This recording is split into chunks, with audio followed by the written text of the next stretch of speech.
Да. Значи денеска сте во Велес, ова е ваша втора тркалезна маса. Што ќе слушнат велешани, која е целта на вашиот проект и сега кои резултатите од истиот?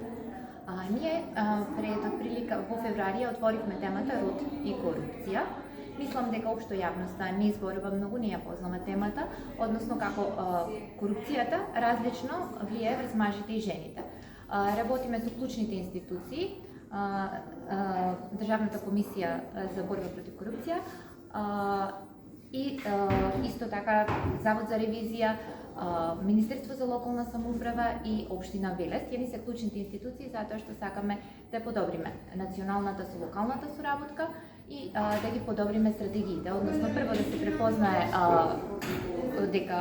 препознае влијанието на корупцијата врз мажите и жените во стратегиите, затоа што полесно е да влијаме во стратегија отколку во закони, меѓутоа и да ја спуштиме на локално ниво и да се подобри соработката на локалните и националните институции.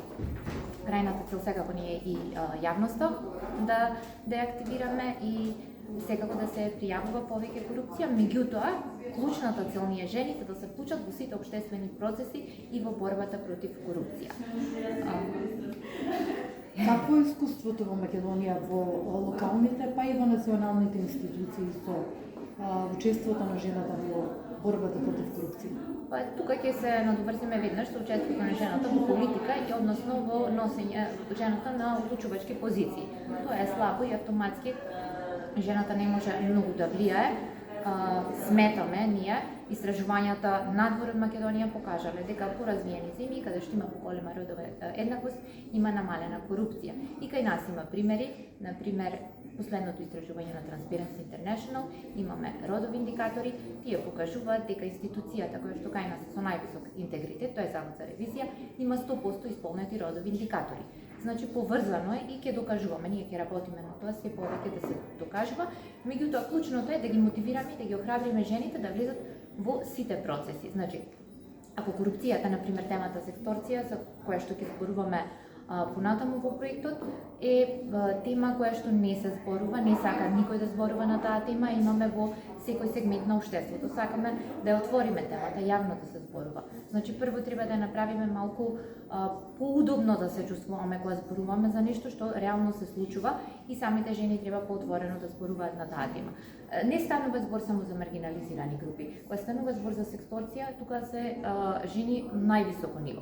Потоа, корупцијата на маргинализираните жени на друг начин се ги ефектира. Кога немаат пристап до здравство, немаат пристап до многу услуги и мора да плаќаат за да добијат одредена услуга. Тука се на различен начин се засегнати мажите и жените. Така што ќе работиме на секој сегмент, ова е само еден почеток. Овој проект и ние така и го викаме, ова е почеток на темата и ќе продолжиме да работиме и по завршувањето на проектот.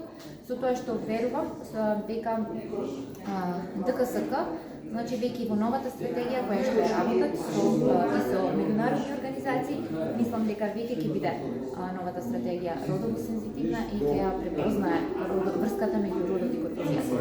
Што едно кратко прашање, дали сметате дека жената е помалку подложена на корупција отколку мажот? Не, жената е на различен начин подложена на корупција.